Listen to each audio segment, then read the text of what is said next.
2017 හරිනේ.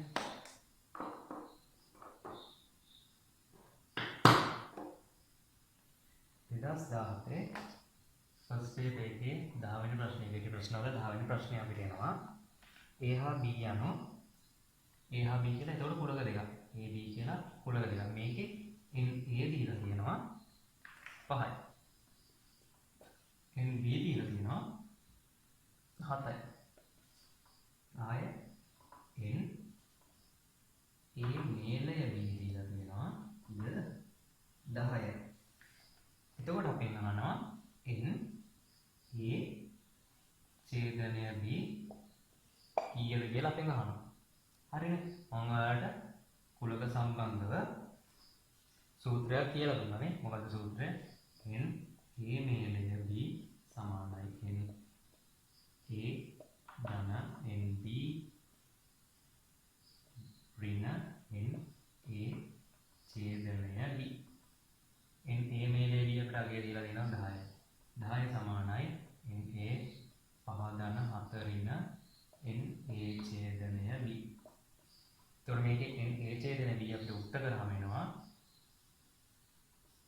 කීයද? 12 ඍණ 10. එතකොට NA ඡේදනය B කීයද අපිට එනවා 2යි. NA ඡේදනය B 2යි. හරි. ඔන්න ඕක තමයි ඒක උත්තරේ. ඊට පස්සේ අපිට second paper එකේ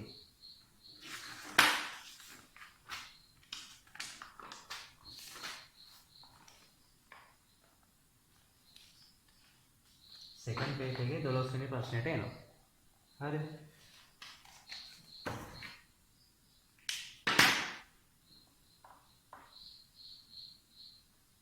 දෙදහස් 17 second paper එකේ 12 වෙනි ප්‍රශ්නය.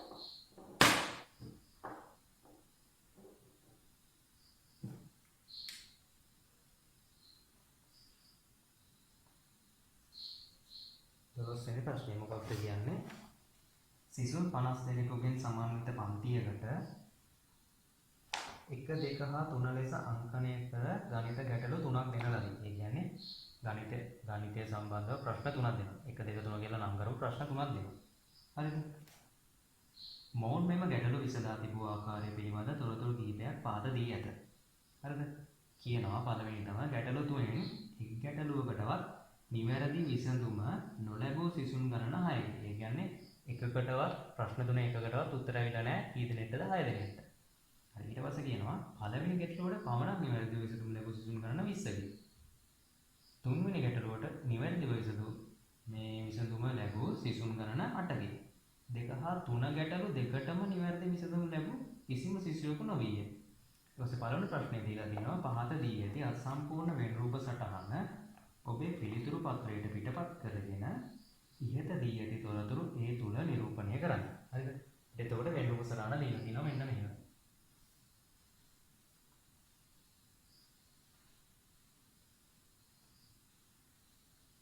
ඔන්න ඔහම දීලා තියෙනවා. හරිද?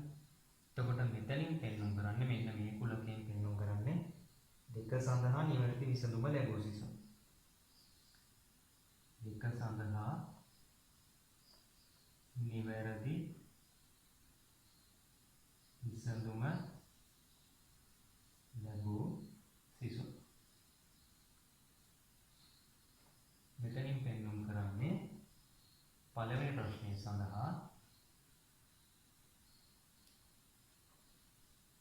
නිවැරදි විසඳුම්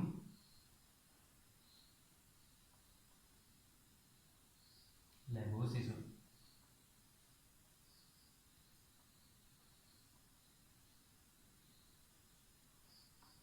මේ කුලකේ නිරූපණය කරන්නේ තුන්වෙනි ප්‍රශ්නය සඳහා නිවැරදි විසඳුම ලැබූ සිසුන්. හරිනේ. ඔන්න ඔහමයි තියෙන්නේ. අපිට දැන් ආපහු අර දීලා දෙන தත්ත්වයන් ටික බලමු. ගැටලු තුනෙන් එක් ගැටලුවකටවත් නිවැරදි විසඳුම නොලැබී සිසුන් ගණන 6කි. මේ රවුම ඇතුළේ ඉන්නේ කවුද? දෙවැනි ප්‍රශ්නෙට උත්තරේ හොයාගත්ත ළමයි. මේ රවුම ඇතුළේ ඉන්නේ පළවෙනි ප්‍රශ්නෙට උත්තරේ හොයාගත්ත ළමයි. මේ රවුම ඇතුලේ ඉන්නේ තුන්වෙනි ප්‍රශ්නෙට උත්තරේ හොයාගත්ත ළමයි. එතකොට මේ ප්‍රශ්න එකකටවත් උත්තරේ හොයාගන්න බැරි වුණු ළමයි ඉන්නේ කොහෙන්ද? දැන් දෙවෙනි ප්‍රශ්නෙට උත්තරේ හොයාගන්න බැරි වුණු ළමයි ඉන්නේ මේ රවුමෙන් එළියේ. පළවෙනි ප්‍රශ්නෙට උත්තරේ හොයාගන්න බැරි වුණු ළමයි ඉන්නේ මෙන්න මේ මැද රවුමෙන් එළියේ. තුන්වෙනි ප්‍රශ්නෙට උත්තරේ හොයාගන්න බැරි වුණු ළමයි ඉන්නේ මේ තුන්වෙනියට තියෙන රවුමෙන් එළියේ. එතකොට මේ තුනටම උත්තර ආපු නැති අය කොහෙද ඉන්නේ? මේ රවුම් තුනෙන්ම එළියේ. එතකොට මෙන්න මේ කොහෙන් හරි අපි දාමු 6. ඊට පස්සේ කියනවා පළමු ගැටලුවට පමණක් නිවැරදි විසඳුම ලැබූ සිසුන් ගණන 20. ඒ කියන්නේ පළමුවෙනි ගැටලුවට 20 විතරක්. කියන්නේ පළවෙනි ප්‍රශ්නෙට විතරයි යාලා උත්තරේ හොයාගන්නේ. එතකොට මේ රවුම ඇතුලේ ඉන්නේ පළමු ප්‍රශ්නෙට විසඳුම් හොයාගත්ත කට්ටිය. එතනත් මේ කොටස් කිහිපයකට අණු කුලක කිහිපයකට වෙන් වෙනවා. එතකොට මෙතන ඉන්නේ කවුද? මෙතන ඡේදනයක් තියෙනවානේ. එතකොට අපිට පේනවා මෙතන ඡේදනයක් තියෙනවා. මෙතන ඡේදනය කියන්නේ දෙවෙනි ප්‍රශ්නෙටයි පළවෙනි ප්‍රශ්නෙටයි ප්‍රශ්න දෙකටම උත්තර හොයාගත්ත ළමයි. ආයෙ මෙතන ඡේදනයක් තියෙනවානේ. එතකොට මේ ඡේදනයේ ඉන්නේ කවුද? තුන්වෙනි ප්‍රශ්නෙටයි පළවෙනි ප්‍රශ්නෙටයි කියන ප්‍රශ්න දෙකටම උත්තර හොයාගත්ත ළමයි. එතකොට පළවෙනි ප්‍රශ්නෙට විතරක් උත්තර හොයාගත්ත ළමයි කොහොමද ඉන්නේ? මේ ඡේදන දෙකටම හිටින නේද? ඒ කියන්නේ මෙන්න මේ කොටසේ තමයි ඉන්නේ නේ. ඔන්න ඔය කොටසේ තමයි ඉන්නේ කීයද? 20. ළමයි 20ක් ඉන්නේ.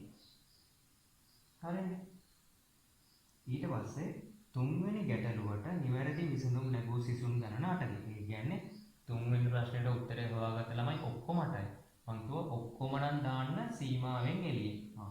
ඔන්න ඔතන උඩ දානවා 8යි කියලා. හරිද? එතකොට ඔහොම දාගත්තා. ඊට පස්සේ ඊළඟට කියනවා 2 හා 3 ගැටලු දෙකටම නිවැරදි විසඳුම් ලැබූ කිසිම සිසුවෙකු නොවිය. ඉතින් හරිනේ. තුන්වෙනි ප්‍රශ්නෙටයි දෙවෙනි ප්‍රශ්නෙටයි දෙකටම උත්තර ආපු නැති ළමයි දෙකටම උත්තර ආපු ළමයි කවුරුත් නැහැ. ඉතින් හරිනේ මේ දෙක තියෙන තැන් දෙක. කොහෙද මේ දෙකේ ඡේදනයක් වෙලා තියෙන්නේ නැහැනේ. ඒකට හරි වෙන රූප සටහන අපිට හරියටම දීලා තියෙනවා. හරි. ඊට පස්සේ පළවෙනි ප්‍රශ්නේ දීලා තියෙනවා පහත දී ඇති අසම්පූර්ණ වෙන රූප සටහන ඔබ පිටපත් කරගෙන තොරතුරු නිරූපණය කරනවා. එතකොට පළවෙනි ප්‍රශ්නෙට අපි උත්තරේ ලියලා ඉවරයි. හරිනේ. ඊට පස්සේ අපි කියනවා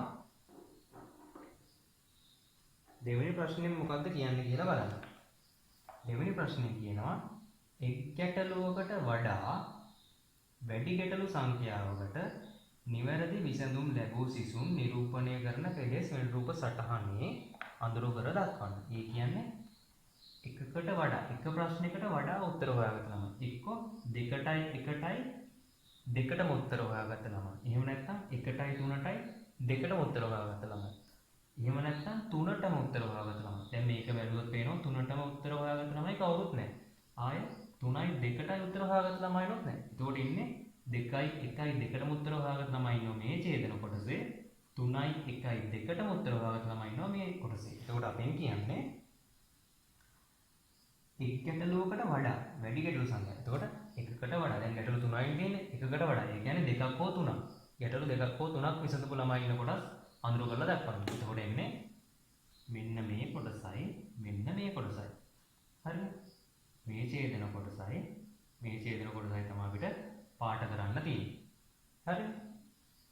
ඊට පස්සේ දෙවෙනි ප්‍රශ්නේ තුන හරි අපි. ඊට පස්සේ එනවා අපි තුන්වෙනි ප්‍රශ්නෙට. තුන්වෙනි ප්‍රශ්නේ කියනවා දෙවන ගැටලුවට නිවැරදි විසඳුම ලැබූ සිසුන් ගණන සොයන්න. දෙවෙනි ගැටලුව මේ තියෙන්නේ මේ කුලකයේ තියෙන්නේ දෙවෙනි ගැටලුවට විසඳුම් ලැබූ ළමයි ගන්න. හරිද? එතකොට ඔක්කොම ළමයි කීයද? සර්වත්‍ර කුලකයේ කීයද? අපිට මේකේ දීලා තියෙනවා ළමයි 50යි ඔක්කොගෙම. ළමයි 50ක් සමානිත පන්තියේ. එතකොට මේකේ සර්වත්‍ර කුලකයේ අවයව ගන්න 50යි. එතකොට ඔක්කොම ළමයි කීයද? 50යි. හරිනේ? එතකොට ඒක හරි. ඊට පස්සේ කියනවා දෙවෙනි ගැටලුවට නිවැරදි විසඳුම ලැබූ සිසුන් ගණන සොයන්න. දෙවෙනි ගැටලුවට නිවැරදි විසඳුම ලැබූ සිසුන් කියන්නේ කවුද? දෙවෙනි ගැටලුවට නිවැරදි විසඳුම් ලැබූ සිසුන් ඉන්නේ මෙන්න මේ රවුම ඇතුලේ. මේ රවුම ඇතුලේ තමයි දෙවෙනි ගැටලුවට නිවැරදි විසඳුම් ලැබූ ළමයි ටික ඉන්නේ නේ. මේ රවුම ඇතුලේ ඉන්නේ. එතකොට මේ රවුම ඇතුලේ ඉන්න ළමයි ගාන කීයද කියලා අපෙන් අහනවා. හරිද? කොහොමද ඒක හොයන්නේ? දැන් අපි දන්නවා ඔක්කොම ළමයි 50 ඉන්නේ. පන්ති ඔක්කොම ළමයි 50 ඉන්නේ. හරිද? 50න් 8 දෙනෙක්ට තුන්වෙනි ප්‍රශ්නෙට විසඳුම ලැබිලා තියෙනවා. ඒතකොට 50න් 8 දෙනෙක් අයින් වෙනවා තුන්වෙනි ප්‍රශ්නෙට විසඳුම ලැබිලා. හරිද? ඊට පස්සේ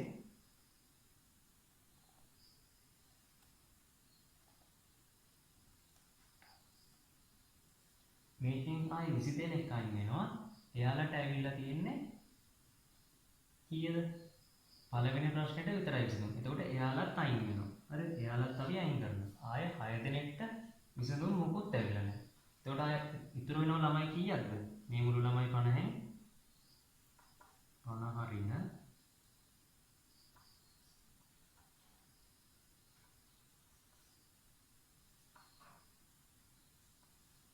ළමයි 16 දෙනෙක් ඉතුරු වෙනවා නේ. ළමයි 16 දෙනෙක් ඉතුරු වෙනවා. එතකොට ওই 16 දෙනා තමයි මේ අතර බෙදලා යන්නේ. දැන් මෙතන 8ක් ඉන්නවනේ. 8ක් කියන්නේ මේ සම්පූර්ණ රවුමම ඇතුලේ 8ක් ඉන්නවා. හරිද? එතකොට මේක ගැන කතා කරන්න දෙයක් නැහැ. එතකොට තව 16ක් ඉතුරු වෙලා තියෙන්නේ. එතකොට ඒ 16 කොතනද ඉන්නවනේ? මෙන්න මෙතන තමයි ඒ 16 ඉන්නවනේ. නේ? මුළු සිසුන් සංඛ්‍යාවෙන් අපි අඩු කරා තුන්වෙනි ගැටලුවට විසඳුම් ලැබූ සිසුන් ගණන අඩු කරා. ඊට පස්සේ පළවෙනි ගැටලුවට විතරක් විසඳුම් ලැබූ සිසුන් ගණනත් අඩු කරා. ඊට පස්සේ අඩු කරා කිසිම ගැටලුවකට විසඳුම් ආපු නැති ළමයි ටික. එතකොට අපිට ඉතුරු වෙන්නේ කවුද? ඉතිරි වෙන්නේ දෙවෙනි ගැටලුවට විසඳුම් ආපු ළමයි ටික නේ ඉතුරු වෙන්නේ. විසඳුම් ළමයි. ඔය ළමයි ටිකනේ ඉතුරු වෙන්නේ. මුළු පන්තියේ ඉන්න ළමයි 50න්ම මේ තුන්වෙනි ගැටලුවට විසඳුම් ආපු ළමයි ටිකත් අඩු කරා. පළවෙනි ගැටලුවට විතරක් විසඳුම් ආපු ළමයි ටිකත් අඩු කරා. මොකකටවත් විසඳුම් ආපු නැති ළමයි ටිකත් අඩු කරා. එතකොට එනවා ඊට දෙවෙනි ප්‍රශ්නෙට විසඳුම් ආපු ළමයි ටික ඉතුරු වෙනවා. එතකොට ඒ ටික කීයද? 16. එතකොට අපේ උත්තරේ මොකක්ද වෙන්නේ?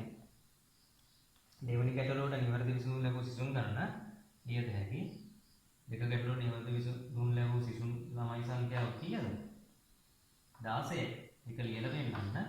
මුළු ළමයි සිසුන් සංඛ්‍යාවෙන් අඩු කරා මේ ටික ලියන්න. 8 රින 20 රින 6. එතකොට 50 රින 24 සමානයි 16. ඕක තමයි එතකොට අපේ උත්තරය. හරි.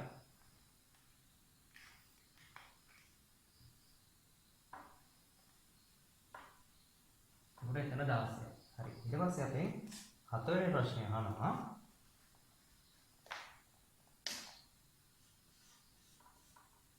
හතරවෙනි ප්‍රශ්නය අපෙන් අහනවා පළමු ගැටලුවට නිවැරදි විසඳුම ලැබූ සිසුන් ගණන. පළමු ගැටලුවට නිවැරදි විසඳුම ලැබූ සිසුන් ගණන එන්නේ මේ රවුම ඇතුලේ. හරිද? පළමු ගැටලුවට නිවැරදි විසඳුම ලැබූ සිසුන් ගණන දෙවැනි ගැටලුවට නිවැරදි විසඳුම් ලැබූ සිසුන් ගණනවෙන් දෙගුණෙකි. එතකොට පළවෙනි ගැටලුවට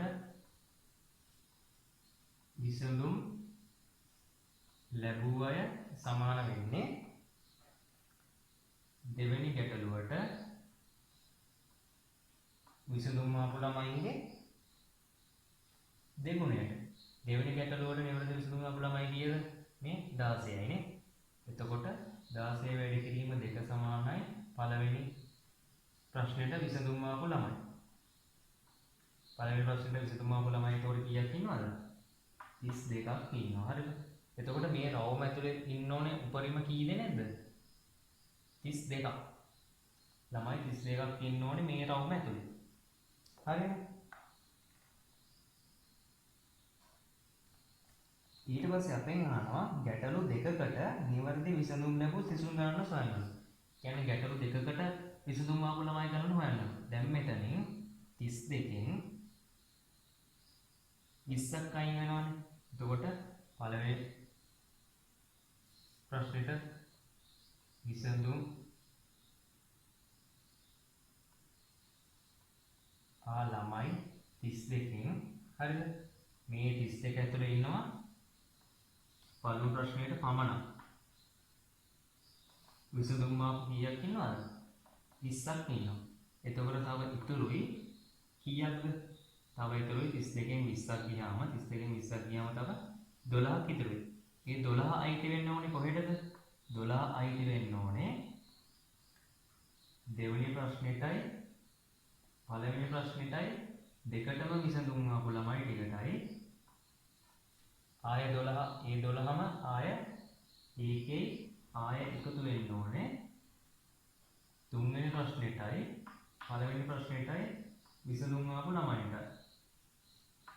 විසඳුම් ආපු ළමයි කොටට මෙන්න මේ දෙකේ එකතුව නේද 12ක් වෙන්නේ මුළු ළමයි 32 කවුද පළවෙනි ප්‍රශ්නේ සඳහා විසඳුම් ලැබුණේ පළවෙනි ප්‍රශ්නේ සඳහා විසඳුම් ලැබු කට්ටිය තමයි මේ රවුම ඇතුලේ ඉන්නේ. උන මේ රවුම ඇතුලේ ඉන්න ඕන ඔක්කොම 32ක්. හරිද? ඒ 32කින් 20ක් අපිට කියනවා එයාලට ආවේ පළවෙනි ප්‍රශ්නෙට විතරයි විසඳුම් ආවේ. හරිද? එයාලට පළවෙනි ප්‍රශ්නෙට විතරක් විසඳුම් ආව නම් ඉතුරු 12 දෙනා ඉතින් ඉන්න ඕනේ මේ කොටස් දෙකට. ඒ කියන්නේ දෙකටයි විසඳුම් ආපු ළමයි කොටටයි තුනටයි එකටයි විසඳුම් ආපු ළමයි කොටටයි ඒ 12 බෙදලා යනවා. ඉතින් සමහරට මෙතන දෙකටයි එකටයි විසඳුම් ආපු ළමයි කොට මේකෙන් ඉන්නේ. මෙතන සමහරට ළමයි ඉන්න පුළුවන් එක්කෙනෙක් වෙන්න පුළුවන් දෙන්නෙක් වෙන්න පුළුවන් තුන් දෙනෙක් වෙන්න පුළුවන් පහක් වෙන්න පුළුවන්. එහෙම වෙන්න පුළුවන්. හරිද? එතකොට මෙතනක් වෙන්න පුළුවන් එක්කෝ දෙන්නෙක් වෙන්න පුළුවන් එක්කෙනෙක් වෙන්න පුළුවන් ආය 10 දෙනෙක් වෙන්න පුළුවන්. හරිද? 11 දෙනෙක් වෙන්නත් පුළුවන්. හරිද? අපිට ඒක අදාළ නැහැ. අපි කියන්නේ මේ දෙකේම එකතුව 12. ඉතින් හරිනේ මේ දෙකේ එකතුව 12ක් වෙන්න ඕනේ. අපිට මෙතෙන්ට එන්න ඕන අවයව ගාන ටික වැඩක් නැහැ. අපෙන් අහන්නේ ගැටලු දෙකකට නිවැරදි විසඳුම් ලැබු විසඳුම් ගන්න. ඒ කියන්නේ ගැටලු දෙකකට නිවැරදි විසඳුම් ලැබු විසඳුම් ගන්න එන්නේ මේ ඡේදන දෙකෙන්මනේ. නේ? මෙහෙම තිබ්බ කුලකයේ මේ ඡේදන දෙකම තමයි මේක පළවෙනි මේක දෙවෙනි මේක තුන්වෙනි. එතකොට මෙතන ඉන්නේ කවුද? පළවෙනි දෙවෙනි ප්‍රශ්න දෙකටම විසඳුම් ආපු ළමයි. මෙතන ඉන්නේ පළවෙනි තුන්වෙනි ප්‍රශ්න දෙකටම විසඳුම් ආපු ළමයි. අපිට කියන්නේ ගැටලු දෙකකට නිවැරදි විසඳුම් ආපු ළමයි ටික හොයලා කියනවා. ගැටලු දෙකට නිවැරදි විසඳුම් ආපු ළමයි ඔක්කොම ඉන්නේ මෙන්න මේකේ දෙකේ එකතුව නේද? එකතුව නේද? ඒ එකතුව නේද මෙතන 12 නිරූපණය වෙන්නේ. ඇයි? මේ රවුම ඇතුලේ ඉන්න ඕන ඔක්කොම 30 දෙනාගෙන් 32කින් 20ක් ගියාම ඉතුරු 12 ඉන්න ඕන මෙන්න මේ කැලේ දෙකේ නේ. ඉතින් හරි.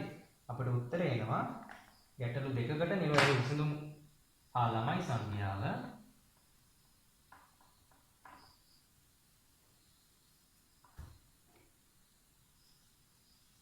ගැටලු දෙකකට නිවැරදි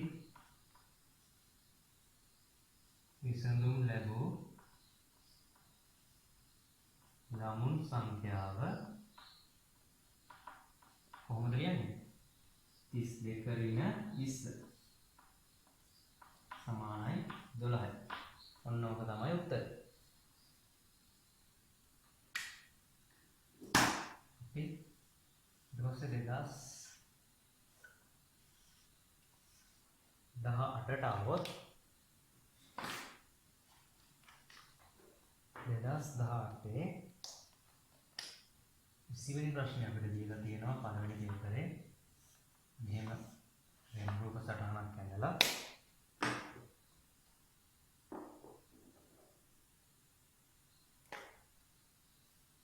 මෙහෙම වෙන රූප සටහනක් ඇඳලා මෙහෙම ඡේදනය වන කුලක දෙකක් වෙනවා.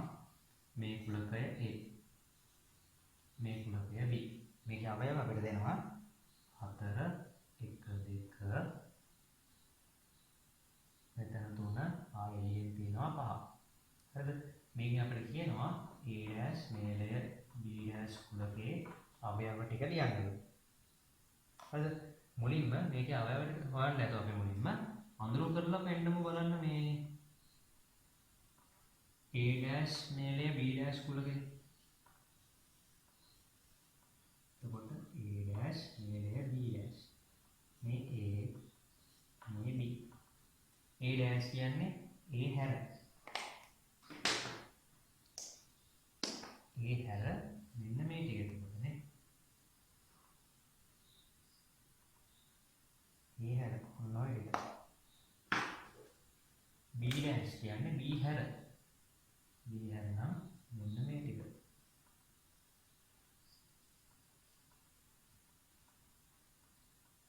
දැන් අපෙන් අහන්නේ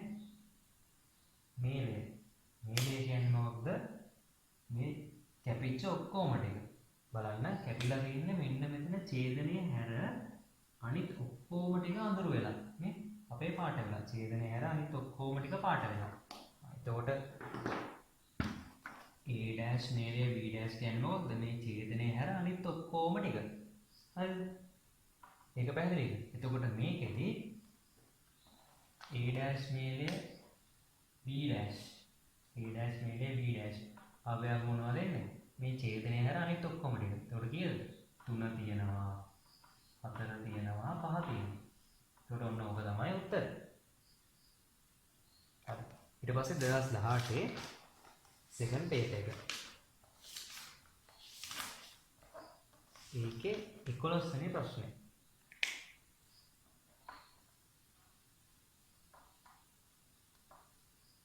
සෙකන්ඩ් පේපර් එකේ 11 වෙනි ප්‍රශ්නේ. එහි කියලා තියෙනවා එක්තරා පාසලක උසස් පෙළ පන්තිවල ආර්ථික විද්‍යාව, ව්‍යාපාර සංඛ්‍යානය සහ ගිණුම්කරණය යන විෂයන් හදාරන ශිෂ්‍ය සංඛ්‍යාව පිළිබඳ තොරතුරු නිරූපණය සඳහා ඇති අසම්පූර්ණ වෙනසටහනක් මෙහි දැක්වේ. මෙම පාසලේ ව්‍යාපාර සංඛ්‍යානය හදාරන සෑම ශිෂ්‍යයෙක්ම ආර්ථික විද්‍යාවද හදාරයි. මොකක්ද කියන්නේ? ව්‍යාපාර සංඛ්‍යානය හදාරන හැමෝම නේ හැමෝම මොකද කරන්නේ? ආර්ථික විද්‍යාව හදාරනවා.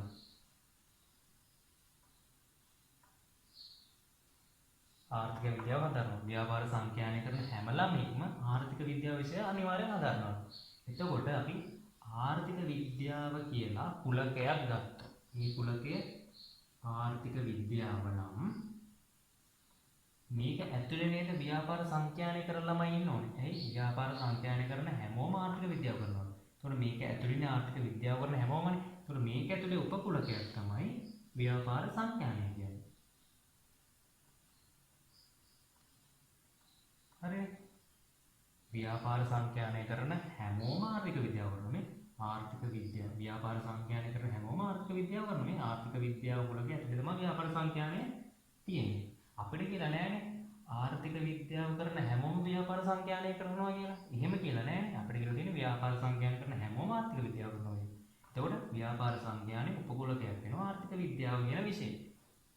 හරිද? ඔන්නෝම තමයි ඒක ඇන්නේ. එතකොට අපිට කියලා තියෙනවානේ මේක නේ සුදුසු විදිහට නම් කරන්න කියලා. අපිට වෙන්රූප සටහන දීලා තියෙනවා. හරිද?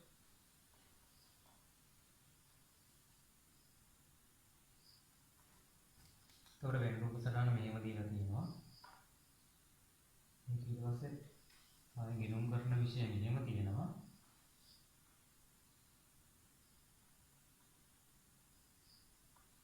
මොකද මෙහෙම වෙන්රූප සටහන තියෙනවා. මේ ගිණුම් කරන විෂය හදාරන සිසු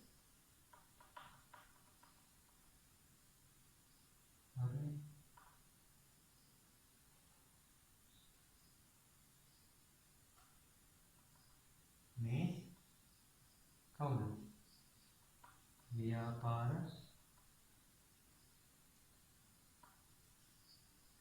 ව්‍යාපාර සංඛ්‍යානය හදාරන සිසුන්. එතකොට මේ කවුද? ආර්ථික විද්‍යාවනේ. ආර්ථික විද්‍යාව හදාරන සිසුන්. හරි. ඔන්න ඔහොම තමයි තියෙන්නේ. එතකොට අපිට පළවෙනි ප්‍රශ්නෙට උත්තරය අපි දීලා ඉවරයි. හරිද? ඊට පස්සේ අපිට තොරතුරු ටිකක් තියෙනවා. ශිෂ්‍යයෝ 45 දෙනෙක් ගිණුම්කරණය හදාරන. එතකොට මේ තියෙන ගිණුම්කරණය හදාරන කුලකය. එතකොට ගිණුම්කරණය හදාරන 45ක් ඉන්නවා. එහෙනම් අපි මේ 45 දාන්නේ මේ කුලකයෙන් එළිය සීමාව. 45යි.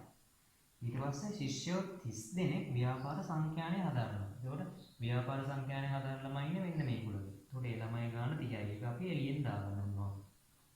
හරිද? ඊට පස්සේ තියෙනවා ශිෂ්‍යයෝ 18 දෙනෙක් මෙම විෂයන් 3 අතරින් ආර්ථික විද්‍යාව පමණක් හදාරනවා. මේ විෂයන් තුනෙන් ආර්ථික විද්‍යාව විතරක් හදාරන ළමයි ඉන්නේ කොයි හරියද? මෙන්න මේ ටිකේ නේද මේ වල. මේ ටිකේ ඉන්නේ. මේ ටිකෙන් ඇතුලේ මෙන්න මේ ටික ගත්තොත් මේ ටිකේ ඉන්නවා ආර්ථික විද්‍යාව ව්‍යාපාර සංඛ්‍යානයයි දෙකම කරන ළමයි. ආයේ මෙතෙන්ට આવොත් ආර්ථික විද්‍යාව ව්‍යාපාර සංඛ්‍යානයයි කරන ළමයිනුයි ආයෙ තව ගිණුම්කරණය. මේ විෂයන් තුනම කරන ළමයි ටික තමයි මෙතන ඉන්නේ. මෙතන ඉන්නේ කවුද? ආර්ථික විද්‍යාවයි ගිණුම්කරණය කුලකයත් එක්ක තමයි මේ කොටස තියෙන්නේ. එතකොට ආර්ථික විද්‍යාවයි ගිණුම්කරණය කියන විෂයන් දෙකම කරන ළමයි තමයි මේ කොටස ඉන්නේ. හරිද? එතකොට 18 දෙනෙක් ඉන්න විෂයන් තුන අතරින් ආර්ථික විද්‍යාව පමණක්. ආර්ථික විද්‍යාව පමණක් 18යි නම් මෙන්න මෙතන තමයි 18 ඉන්න ඕනේ. හරි. ඊට පස්සේ අපිට තියෙනවා දෙවෙනි ප්‍රශ්නෙට. කොහොමද අපෙන් කියලා තියෙන්නේ? මෙම විෂයන් තුන අතරින් දෙකක් පමණක් ශිෂ්‍යයන් නිරූපණය. මෙම විෂයන් තුන අතරින් දෙකක් පමණක් සාධාරණ ශිෂ්‍යයන් නිරූපණය කරන ප්‍රදේශ අඳුරු කර දක්වන්න. මෙම විෂයන් තුන අතරින් දෙකක් පමණක් සාධාරණ ශිෂ්‍යයන් නිරූපණය කරන ප්‍රදේශ අඳුරු කර දක්වන්න. මෙම විෂයන් තුන අතරින් දෙකක් පමණක්. එතකොට මෙතන බලන්න මෙතන ඉන්නවා කවුද? ආර්ථික විද්‍යාවයි ව්‍යාපාර සංඛ්‍යානයයි ආයේ මේ කුලකයටත් අයිති. ගිණුම්කරණය කියන විෂයන් තුනම සාධාරණ තමයි. එතකොට මෙන්න මේ කුලකයේ ඉන්නවා කවුද? ව්‍යාපාර සංඛ්‍යානය ආර්ථික විද්‍යාව හදාන සිසුන්යි. ව්‍යාපාර සංඛ්‍යානය හදාන සිසුන් කියන්නේ ආර්ථික විද්‍යාව හදාන සිසුන් කියන කුලකයේ උපකුලකයක්. එහෙනම් මේ විෂයන් දෙකම හදාන ළමයි ටික තමයි මේකේ ඉන්නේ. එතකොට මේ ළමයි ටික විෂයන් දෙකක් පමණක් හදාරනවා. ආයි විෂයන් දෙකක් පමණක් හදාරන්නේ මෙන්න මේ කොටසනේ. මේ කොටසේ ඉන්නව කවුද? ආර්ථික විද්‍යාවයි ගිණුම්කරණයයි කියන විෂයන් දෙක හදාරන සිසුන් ටික තමයි මේ කොටසේ ඉන්නේ. එතකොට විෂයන් දෙකක් පමණ හදාරන සිසුන් අයිති කොටස් අඳුරු කරන්න කියලා කියනවා. එතකොට මෙන්න මේ කොටස් දෙක තමයි අඳුරු වෙන්නේ. හරිද? හරි. ඊට පස්සේ තුන්වෙනි ප්‍රශ්නයෙන් අපිට කියනවා ශිෂ්‍යයෝ 55 දෙනෙක් ව්‍යාපාර සංඛ්‍යානය සහ ගිණුම්කරණය යන විෂයන් දෙකෙන් අඩුම තරමින් එක් විෂයක්වත් හදාරති. මොකක්ද මේ අඩුම තරමින් එක් විෂයක්වත් කියන්නේ? අඩුම තරමින් කියන්නේ මොකක්ද? අඩුම තරමින් එකක්වත්. අඩුම තරමින් එකක්වත් කියන්නේ අඩුම ගාන එකක්වත්. ඊට වඩා වැඩි වුණාට කමන්නේ. දැන් ඔයාලට කියනවා ඔයාලා ගණිතයේ විෂය සමත් වෙන්න නම් අඩුම තරමින් ලකුණු 35ක්වත් ඕනේ කියලා. ඒත් ඔයාලට කවදාවත් කියනොත් 35ට වඩා වැඩියෙන් ගන්න එපා කියලා. නෑනේ. 35ට වඩා අඩුවෙන් ගන්නයි එපා කියන්නේ. 35ට වඩා අඩුවෙන් ගන්නයි එපා කියන්නේ. වැඩියෙන් ගන්න පුළුවන්. ඒ වගේ තමයි අඩුම තරමින් එකක්වත් කියන්නේ එකට වඩා අඩු වෙන්න බෑ. එකට වඩා වැඩි වෙන්න පුළුවන්. ඔන්න ඔකයි අඩුම තරමින් එකක්වත් කියන්නේ. හරිද?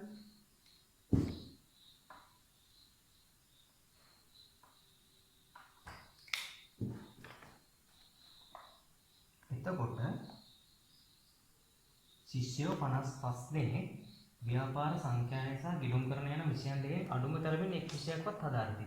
ඒ කියන්නේ අපි ඒ ශිෂ්‍යයෝ කුලකය ගත්තොත් හිතන්න මෙන්න මෙහෙම ගත්තා ව්‍යාපාර සංඛ්‍යානය ගිණුම්කරණය කියන්නේ කොහොමද? එතකොට මේ දෙකේම මේලය තමයි 55 වෙන්නේ. හරිද? මේ කුලක දෙකේම ඉන්න ළමයින්ගේ එකතුව තමයි 55 වෙන්නේ. එකක්වත් අඩුම තරමේ එකක්වත් නේ. එකක් විතරක් කරන ළමයි ඉන්නවා මේ දෙපැත්තේ. මේකේ ඉන්නවා ව්‍යාපාර සංඛ්‍යානය කරන ළමයි. මේකේ ඉන්නවා ගිණුම්කරණය කරන ළමයි. මේ කොටසේ ඉන්නවා මේ විෂයන් දෙකම කරන ළමයි. එතකොට අඩුම තරමේ එකක්වත් කියන්නේ මේ ඔක්කොම ටික. නේ? එතකොට මේ කුලක දෙකේ මේක. එතකොට ඒ ඔක්කොම 55ක් ඉන්නවා. ඒත් බලන්න මෙතන උඩ අපි ලකුණු කරා කුලකවල අවයව සංඛ්‍යාව 45යි කියයි. 45යි 30යි කීයද? 70යි නේ. එතකොට 75ක්. එතෙන්ට 75ක් ඇවිල්ලා තියෙනවා. ඒත් අපිට කියන 55. එතකොට 20ක වෙනසක් තියෙනවා නේ. මෙතන එකතු කරලා බැලුවාට පස්සේ 45 ගණන්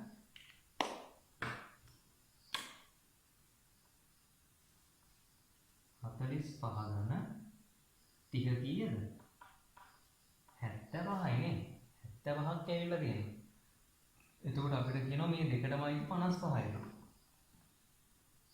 ඉන්න ඕනේ 55යි නේ. මේ විෂයන් දෙකම කරන ළමයින්ගේ එකතුව කීයද? 55යි කියලා කියන්නේ. අවයව ගාන එකතුව 55යි. හරිද? ශිෂ්‍යයෝ 55 දෙනෙක් ව්‍යාපාර සංඛ්‍යානය සහ ගිණුම්කරණය යන විෂයන් දෙකෙන් අඩුතරම විෂයක්වත් හදාගන්න. මෙම විෂයන් තුනම හදාගන්න ශිෂ්‍ය සංඛ්‍යාව සොයන්න. දැන් බලන්න මෙතන 75යිනේ. ඒත් ඉන්න ඕනේ 55යි. අපි බලමු 75න් 55ක් අඩු කරලා. 75න් අඩු කරනවා 55. එතකොට කීයක්ද? 20ක්. එතකොට කොහොමද මේ 20ක ગેප් එකක් ආවේ? මේ 20ක ગેප් එකක් ආවේ එකම ළමයා දෙපාරක් ගණන් වෙලා. එකම ළමයා දෙපාර ගානේ 20 දෙනෙක් ගණන් වෙලා. දැන් හිතන්න ව්‍යාපාර සංඛ්‍යානය කරන ළමයි ඔන්න ගණන් කරගෙන යනවා.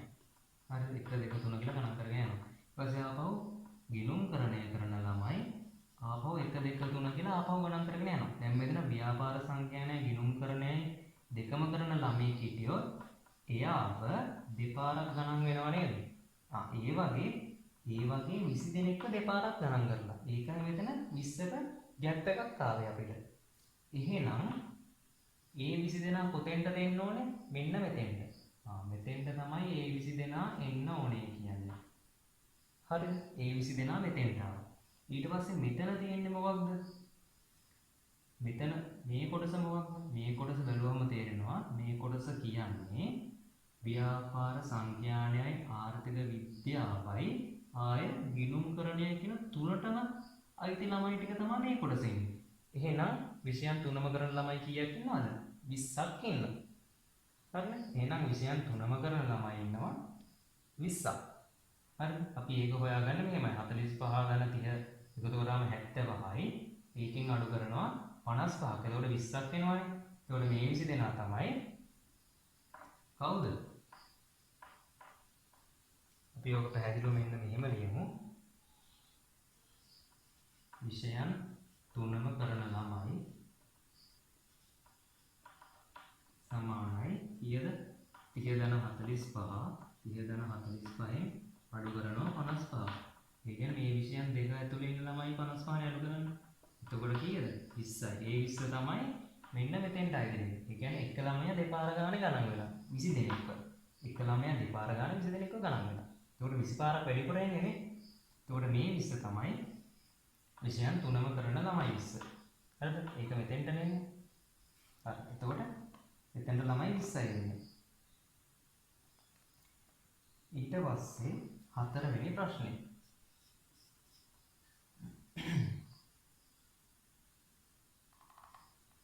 මෙම විෂයන් තුන අතරින් ගිණුම්කරණය පමණක් හදාරන ශිෂ්‍ය සංඛ්‍යාව ගිණුම්කරණය හැර ව්‍යාපාර සංඛ්‍යානය හදාරන ශිෂ්‍ය සංඛ්‍යාව මෙන් දෙගුණ වෙනවා.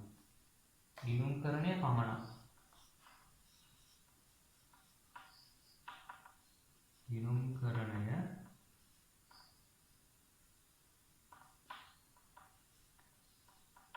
පමණක් කරන අය සමාන වෙනවලු ගිණුම්කරණය හැර ව්‍යාපාර සංඛ්‍යානය හදාරන ශිෂ්‍ය සංඛ්‍යාව මෙන් දෙගුණයි. හරිද? දැන් ගිණුම්කරණය දැන් ව්‍යාපාර සංඛ්‍යානය කරන සිසුන් කීයක් ඉන්නවද? ඔක්කොම 30ක් ඉන්නවා. ඒකෙන් 20ක් විෂයන් තුනම කරන ළමයි. එතකොට 30න් 20ක් ගියාම තව 10 දෙනෙක් හිටිනවා. එතකොට ඒ 10 දෙනා කවුද? මෙන්න මෙතෙන්ට ආйти ටික. මෙතෙන්ට ආйти ටික කියන්නේ ආර්ථික විද්‍යාවයි ව්‍යාපාර සංඛ්‍යානය කියන විෂයන් දෙකම කරනවා. එතකොට මෙතන ළමයි ඉන්න ඕනේ 10 දෙනෙක්. එතන අවයව සංඛ්‍යාව 10යි. හරිනේ? එතකොට ගිණුම්කරණය හැර ගිණුම්කරණය නැතුව ව්‍යාපාර සංඛ්‍යානය හදාරනවා. මේ ව්‍යාපාර සංඛ්‍යානය හදාරන ළමයි තමයි මෙන්න මේ රවුමතලේ. ගිණුම්කරණය හැර ව්‍යාපාර සංඛ්‍යානය හදාරන ළමයි 10ක් ඉන්නවා. අන්න එතකොට ඒ 10 දෙනා වගේ දෙගුණයක්ලු. එතකොට ගිණුම්කරණය පමණක් හදාරන ළමයි සංඛ්‍යාව කීයද? 20යි. ගිණුම්කරණය පමණක් හදාරන ළමයි සංඛ්‍යාව නිරූපණය වෙන්නේ මෙන්න මේකෙන්නේ. කිසි මේකට සම්බන්ධ වෙන්න බෑ. ගිණුම්කරණය පමණයි කරන්නේ. එතකොට මෙතන ඉන්න ඕනේ 20ක්. දැන් බලන්න ගිණුම්කරණය කරන ඔක්කොම ඉන්න ඕනේ 45ක්. නේ? ඒ 45න් 20ක් ගිණුම්කරණය විතරයි. ඉතුරු 20 විෂයන් තුනම. එහෙනම් තව 5 දෙනෙක් ඉතුරු. ඒ 5 දෙනා ඉන්න ඕනේ මෙන්න මෙතෙන්ට. මේ මෙතනනේ ආපහු හිඟ තියෙන්නේ. මෙතන 5ක් ඉන්න ඕනේ. එතකොට මේ 5 දෙනා කවුද? ගිණුම්කරණයයි ආර්ථික විද්‍යාවයි කියන විෂයන් දෙකම කරන ළමයි 5 දෙනෙක් ඉන්නවා. එතකොට ඔන්න ඔහොම තමයි එතන හැදෙන්නේ. ඊට පස්සේ අපෙන් අහනවා අන්තිම ප්‍රශ්නේ. හරිද? හතරවෙනි ප්‍රශ්නේ අපෙන් අහනවා ආර්ථික විද්‍යාව හදාරන ශිෂ්‍ය සංඛ්‍යාව සොයන්න. එතකොට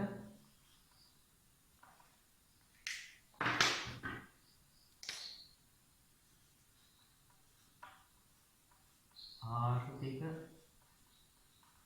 විද්‍යාව හදාරන සිසුන් ගණන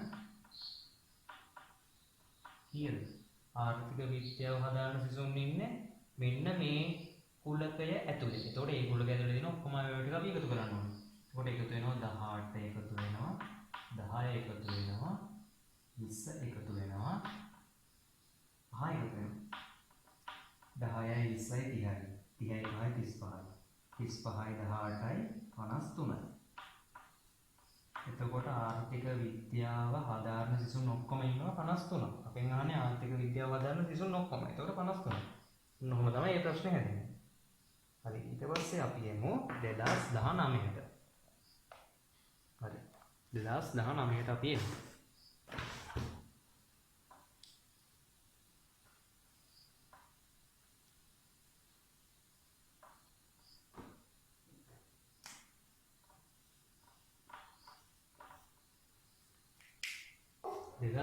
මෙහෙම කියනවා ෆස්ට් පේපර් එකේ 23 වෙනි ප්‍රශ්නේ.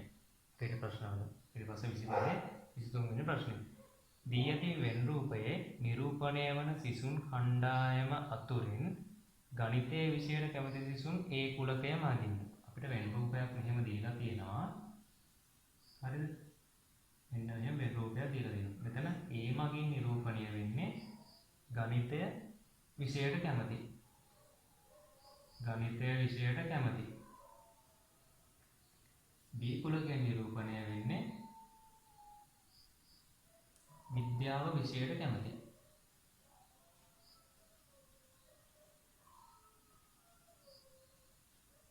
කැමති ළමයි. හරිද? කොහොම දීලා තියෙනවා. නේද? සර්වත්‍ර කුලකය. ඊට පස්සේ අපෙන් අහනවා මෙම විෂයන් දෙකෙන් එකකට පමණක් කැමති සිසුන් දැක්වෙන පෙදෙස් වෙන් රූපෙහි අඳුර කර දක්වන්න. එකකට පමණක්. ඒ කියන්නේ එක්ක ගණිතයට පමණක්, එහෙම නැත්නම් එක්ක විද්‍යාවට පමණක්.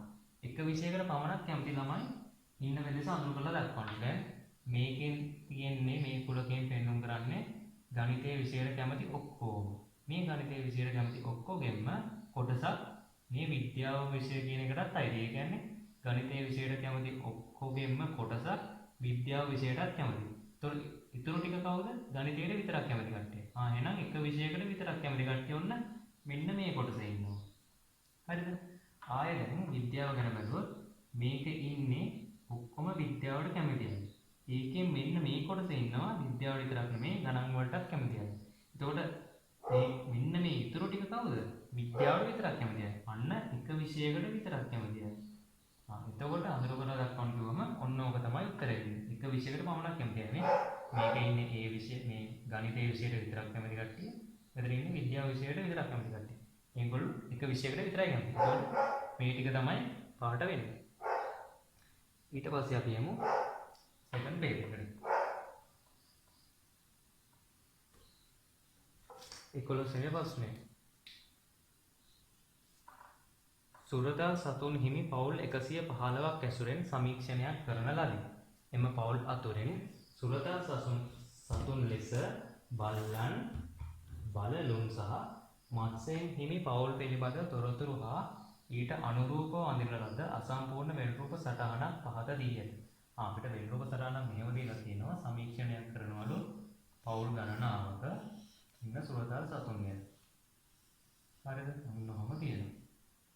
එතකොට සර්වත්‍ර කුලයේ තෝරගත්ත පවුල් ගන්න කීයද?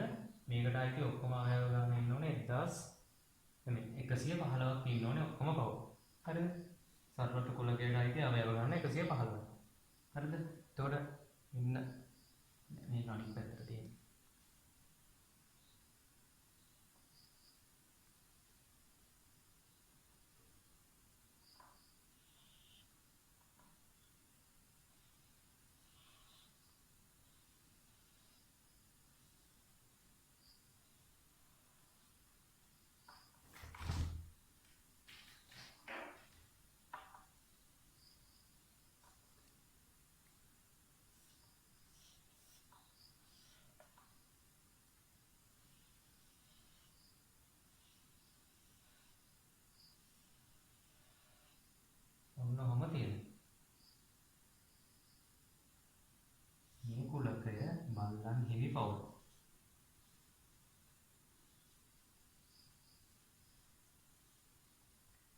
මේ කුලකයේ මත්ස්‍යයින් හිමි පවුල.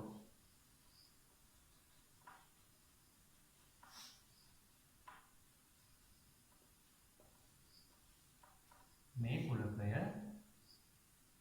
බලලුන් හිමි පවුල.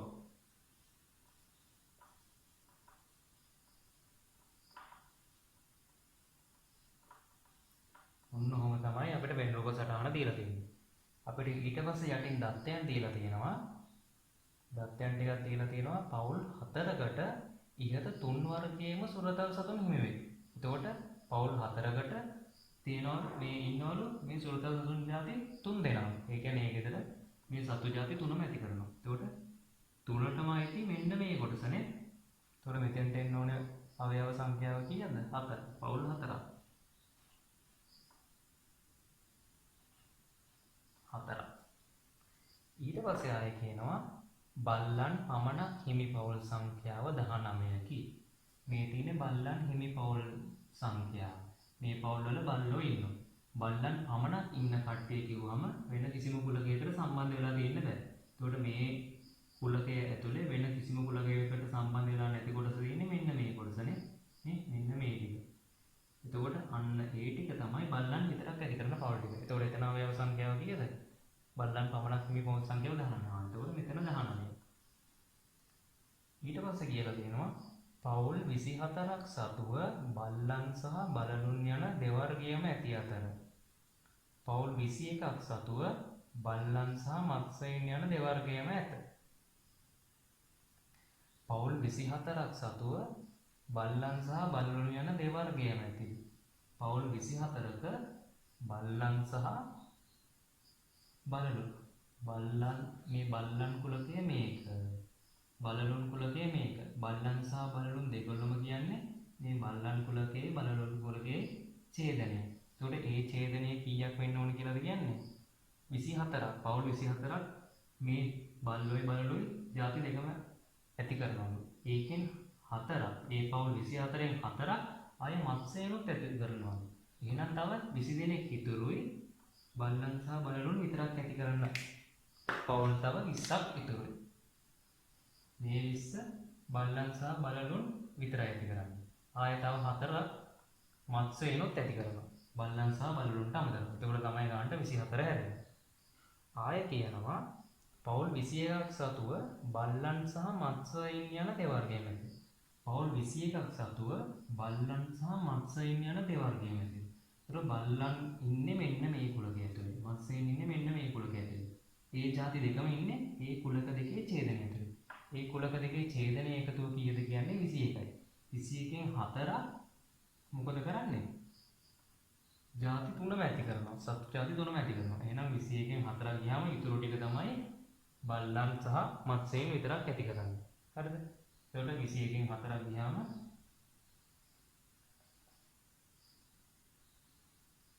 තව 17ක් ඉතුරුයි. එතකොට ඒ 17 බල්ලන් සහ මත්ස්‍යයන් විතරක් ඇති කරන අය. ඒ 17. හරි. පවුල් 11ක ඉහත 3 වර්ගයෙන් එක් වර්ගයකවත් සුරතල් සතුන් නොමැත. ඒ කියන්නේ මේ සුරතල් සතුන් බලලුන්වත් ඇති කරන්නේ නැහැ, බල්ලුන්වත් ඇති කරන්නේ නැහැ, මත්ස්‍යයන්වත් ඇති කරන්නේ නැහැ. එහෙම නිවෙස් තියෙනවලු 11ක්. එතකොට ඒ කට්ටිය ඉන්න ඕනේ මේ කුලක තුනටම අයිති වෙන්නේ නැති ප්‍රදේශෙ. මෙන්න මේ ප්‍රදේශෙ. ඒතකොට මේ ප්‍රදේශ කීයද? 11ක් ලු අපිට කියනවා. හරිද? 11. හරිනේ. ඊට පස්සේ අපිට කියනවා දී ඇති වෙන් රූපය ඔබේ පිළිතුරු පත්‍රයට පිටපත් කරගෙන ඉහත තොරතුරු ඇතුළත් කරන්න. අපි ඒක කරගෙන ආව දැන්නේ. ඒතර පළවෙනි ප්‍රශ්නෙට උත්තරය අපි කරලා ඉවරයි. හරිනේ. දෙවෙනි ප්‍රශ්නේ. බල්ලන් හිමි පවුල් සංඛ්‍යාව මත්ස්‍යයන් හිමි පවුල් සංඛ්‍යාව මෙන් දෙගුණයකි. බල්ලන් හිමි පවුල් සංඛ්‍යාව මත්ස්‍යයන් හිමි පවුල් සංඛ්‍යාව මෙන් දෙගුණයකි. බල්ලන් හිමි පවුල් සංඛ්‍යාව මත්ස්‍යයන් හිමි පවුල් සංඛ්‍යාව මෙන් දෙගුණයකි. එතකොට අපිට කියනවා දෙවෙනි ප්‍රශ්නේදී විස්තරයක් දෙනවා.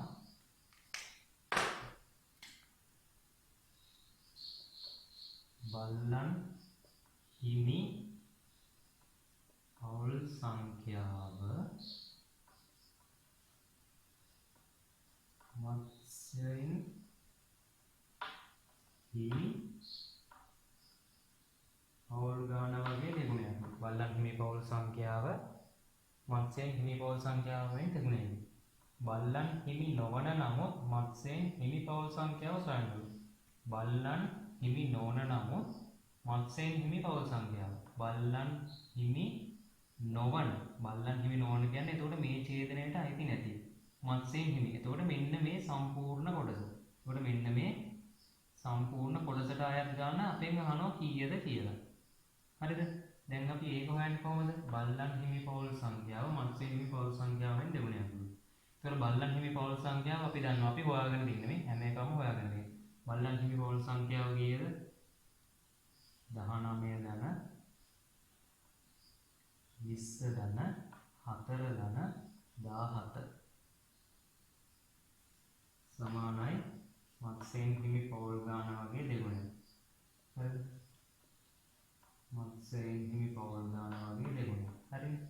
ඒතර මෙතන එකතුව කීයද? 19යි 23යි 23යි 17යි 40යි 40යි 20යි 60යි නේ. හරිද? 19යි 4යි 23යි 23යි 17යි 23යි 7යි 30යි 40යි 40ට ආපහු 20ක් එකතු වෙනවා 60. එතකොට 60 බෙදීම 2 තමයි මත්ස්‍යයන් හිමි පවුල් සංඛ්‍යාව. මත්ස්‍යයන් හිමි පවුල් සංඛ්‍යාව. එතකොට මත්ස්‍යයන් හිමි පවුල් සංඛ්‍යාව ඔක්කොම කීයද? 30ක්.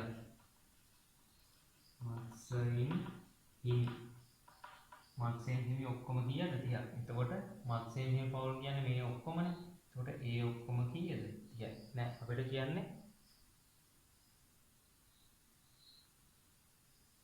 හරි මත්ස්‍යයන් හිමි පවුල් සංඛ්‍යාව 30ක් නේද? ඔක්කොම 30ක්. හරිද? මත්ස්‍යයන් හිමි පවුල් සංඛ්‍යාව 30යි. හරිද? මත්ස්‍යයන් හිමි පවුල් සංඛ්‍යාව 30යි. අපෙන් අහන්නේ බල්ලන් හිමි නොවන නමුත් මත්ස්‍යයන් හිමි පවුල් සංඛ්‍යාව. එතකොට මත්ස්‍යයන් හිමි පවුල් ගානෙන් අඩු කරා නම් හරි නේද? මත්ස්‍යයන්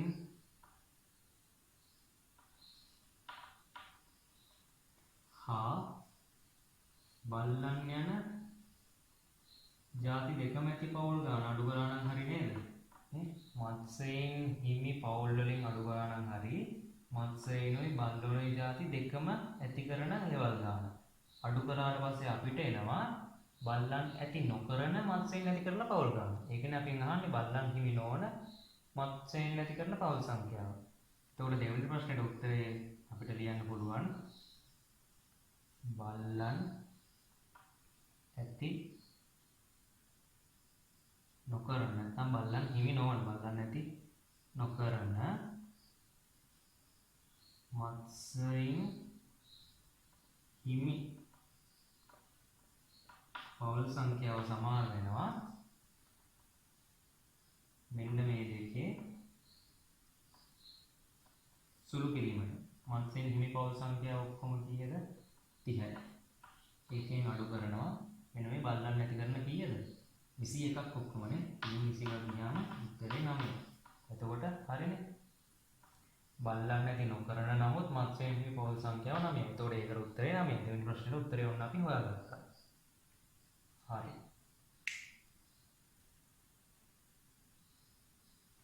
ඊට පස්සේ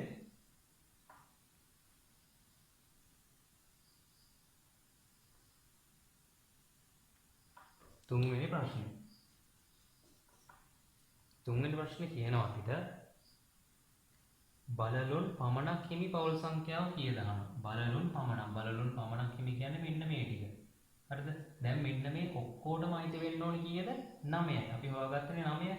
බලලුන් ඇති කරන්නේ නැති මත්ස්‍යයන් ඇති කරන ඔක්කොම 9. අපි ලොකුවට 9ක් දාගමු. පොදුවේ මේ කොටස් දෙකටම 9ක් අයිති. අපි ලොකුවට 9ක් දාගත්තා ඒක හන්ද. හරිනේ?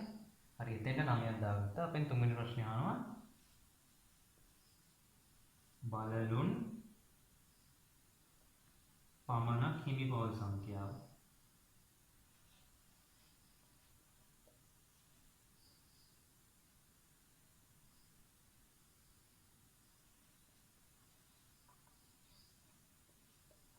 බලලුන් හිමි පවුල් සංඛ්‍යාව තමයි මේ ඔක්කොමනේ.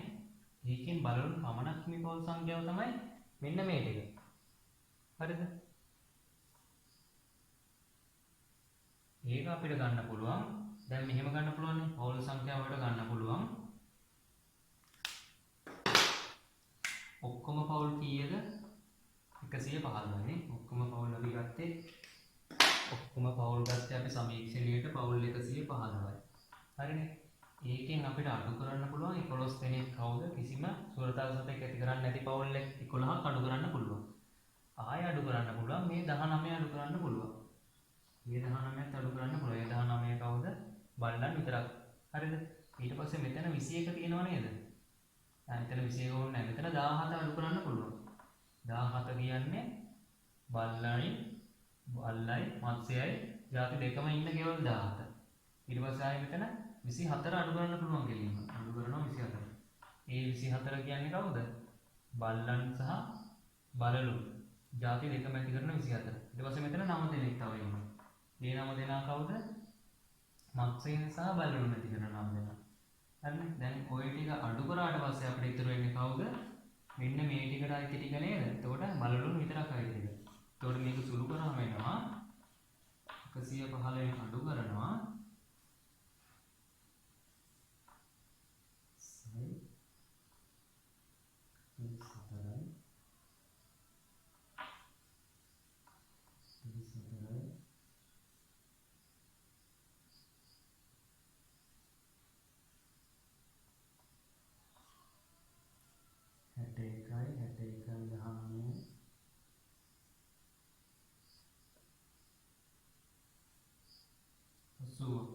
80ක් අඩු වෙනවා. එතකොට 115න් 80ක් ගියාම තව කීයක් ඉතුරුද?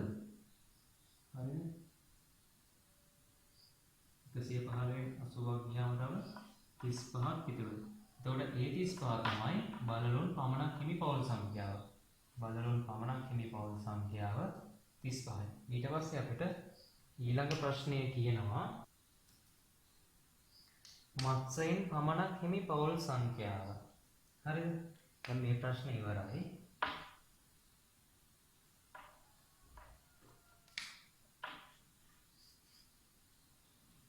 මත්ස්‍යයන් පමණක් හිමි පවුල් සංඛ්‍යාව. මත්ස්‍යයන් පමණක් හිමි පවුල් සංඛ්‍යාව. මත්ස්‍යයන් පමණක් හිමි පවුල් සංඛ්‍යාව සමාන වෙනවද? බල්ලන් හිමි නොවන නමුත් බලලුන් සහ මත්ස්‍යයන් හිමි පවුල් සංඛ්‍යාව මෙන් දෙගුණ වෙනවා. බල්ලන් හිමි නොවන නමුත් ඒ කියන්නේ බල්ලන් කියන කුලකයට අයිති නැහැ. බල්ලන් හිමි නොවන නමුත් බලලුන් සහ මත්ස්‍යයන් හිමි පවුල් සංඛ්‍යාව මෙන් දෙගුණ යනවා. බලලුන් සහ මත්ස්‍යයන් හිමි පවුල් සංඛ්‍යාව.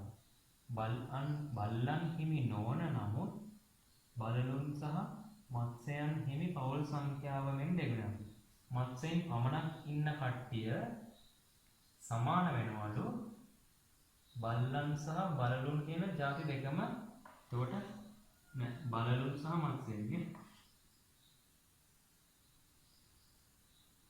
සමාන වෙනවලු බලලුන් හා මත්ස්‍යයන් ඇති කරන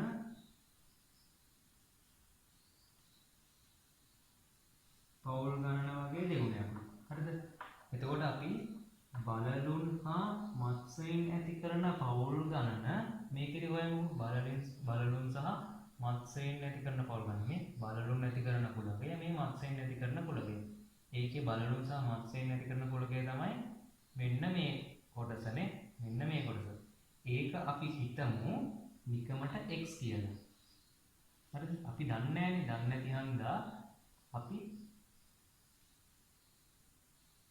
ගන්නවා x කියලා. හරිද? දන්නේ නැති හන්දා අපි ඒක නොදන්න පදයක්නේ. එහෙනම් අපි ඉංග්‍රීසි අකුරකින් කියලා නම් කරා. හරිනේ. එතකොට මෙතන x නම් ඒක දෙකෙන් වැඩි වෙනවා. එතකොට මත්ස්‍යයෙන් පමණක් මේ ඇති කරන පවුල් සංඛ්‍යාව කීයද? 2x නේ. එතකොට මෙන්න මේ කොටස වෙනවා කීයක්ද? එතකොට මම මෙන්න මේ 9 මකනවා. හරිද? එතන තිබ්බේ 9 මතක තියාගන්න. එතකොට මේක x නම් මේක 2x. හරිද? මේක x නම් මේක 2x. හරිද? මම ඔහොම දාගත්තා. එතකොට අපි දන්නවා x ධන 2x කියන්නේ කීයද? 9යි. ඇයි? මේ දෙකටම අයිති කොටස තිබ්බේ 9යි නේද? අපි හොයාගත්ත කලින්. නේ? 9යි. එතකොට x ධන 2x 9යි කියන්නේ 3x සමානයි 9යි. එතකොට x සමානයි කීයද? 3යි. ඒ කියන්නේ x කියන්නේ මොකක්ද? x කියන්නේ බලලුන් සහ මත්ස්‍යයෙන් ඇති කරන පවුල් ගාන. බලලුන් සහ මත්ස්‍යයෙන් ඇති කරන පවුල් ගාන 3ක් නම් එතකොට x කියන්නේ 3යි. එතකොට මෙතෙන්ට මම 3 දැම්මා. එතකොට මෙතන ඔක්කොම ඉන්න ඕනේ 9යි. එතකොට මෙතන කීයද? 6යි. එතකොට මත්ස්‍යයෙන් විතරක් ඇති කරන පවුල් ගාන කීයද? 6යි. ඔන්න ඔහොම තමයි ඒක හැදෙන්නේ. ඊට පස්සේ අපිට කියලා තියෙනවා සමීක්ෂණයට ලක් වූ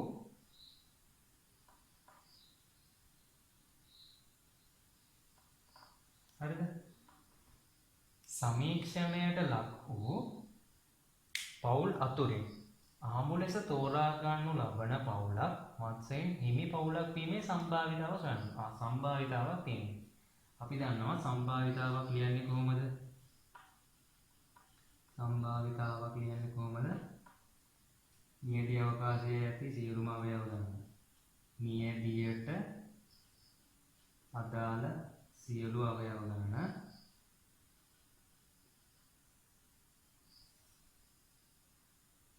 එතකොට මෙතෙන්ට එන්න ඕනේ මොකද්ද? සිද්ධියට අයත් සියලු අවයව ගන්න. අදාළ සිද්ධියට අයත් සියලු අවයව ගන්න. සිද්ධියට අයත් සියලු අවයව ගණන බෙදන්න ඕනේ නියදී අවකාශයට නියදියට අදාළ ඒවා නැත්නම් නියදියට අදාළ සියලු අවයව ගණනින් බෙදන්න ඕනේ. අවයව ගණන. ඔන්නෝමයි සම්භාවිතාව අපි හොයන්නේ. ඒ අදාළ සිද්ධියට අයත් සියලුම අවයව ගණන අපි බෙදනවා නියදී අවකාශයේ තියෙන මුළු අවයව ගණන. ඔහොමයි අපි සම්භාවිතාව බලන්නේ. දැන් නියදී අවකාශයේ මොකක්ද? තෝරාගත්ත පවුල් ඔක්කොම. ඒක තෝරාගත්ත පවුල් ඔක්කොම කීයද? 115 නේ. ඒකට 115න් අදාළ සිද්ධිය මොකක්ද? අදාළ සිද්ධිය මොකක්ද? අහඹු ලෙස තෝරා ගන්නු ලබන පවුලක් මත්ස්‍යයෙන් පමණක් හිමි පවුලක්. අදාළ සිද්ධිය මොකක්ද? මත්ස්‍යයෙන් හිමි පවුලක් වීම. අදාළ සිද්ධිය මොකක්ද? මත්ස්‍යයෙන් හිමි පවුලක්. මත්ස්‍යයෙන් පමණක් හිමි පවුලක් නේ. ඔව්. මත්ස්‍යයෙන් පමණක් හිමි පවුලක් වීම. මත්ස්‍යයෙන් පමණක් හිමි පවුලක් වීමට අදාළ අවයව ගණන කීයද මේ? මත්ස්‍යයෙන් හිමි පවුල් ගණන තමයි මේගොල්ලෝගෙන් දැක්කන්නේ. එතනින් මේ 6 කියන්නේ මොකක්ද? මත්ස්‍යයෙන් පමණක් හිමි. එතකොට මත්ස්‍යයෙන් පමණක් හිමි කියන සිද්ධියේ අවයව ගණන කීයද? 6යි. එතකොට අපේ සම්භාවිතාව 6 බෙදීම 115යි. එතකොට මේක තව සුළු වෙන්නේ නැහැ. එතකොට මේක තමයි අන්තිම උත්තරය. එතකොට ඕක තමයි සම්භාවිතාව. මොකක්ද සම්භාවිතාව? අහඹු ලෙස තෝරා ගන්න ලබන පවුලක් මත්ස්‍යයෙන් පමණක් හිමි පවුලක් වීමේ සම්භාවිතාව තමයි 6 බෙදීම 115. දැන් 115න් 6. ඔන්න ඕක තමයි සම්භාවිතාව. හරි. ඔන්න ඔහොම තමයි 2016 ඉඳන් 2019 දක්වා ප්‍රශ්න හැදිලා තිබ්බ විදිය. හරිද? දැන් ඕගොල්ලෝ මේ ප්‍රශ්න ටික බැලුවම තේරෙනවා කොහොමද කුලක සම්බන්ධව ප්‍රශ්න එන්නේ කියලා. අපිට පේපර් දෙකක් තියෙනවානේ. ෆස්ට් පේජ් එක, සෙකන්ඩ් පේජ් එක.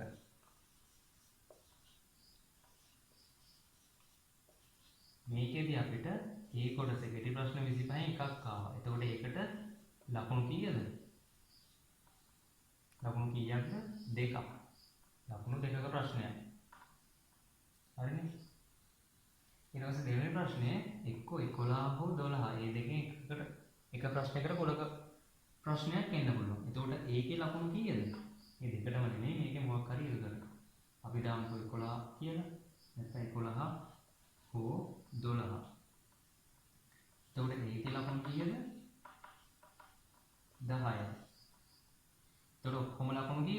ලකුණු 12ක් හම්බ වෙනවා ලකුණු කීයෙන්ද 200න් ලකුණු 12ක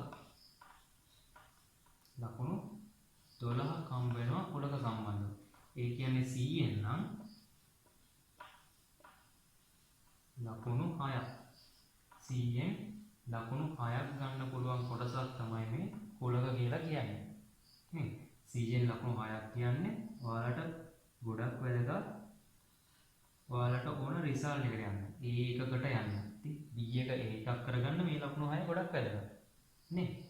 ඒ හන්දා දැන් බලන්න මේ ගණන් ඔක්කොම අපි හදද්දි අපිට ලකුණු දීලා තියෙන ලකුණු ඔක්කොම ගන්න පුළුවන්. අපෙන් අතපසු වෙන වැරදි මුකුත් වෙන්නේ නැහැ. අතපසු වෙන වැරදි කියන්නේ මොනවද?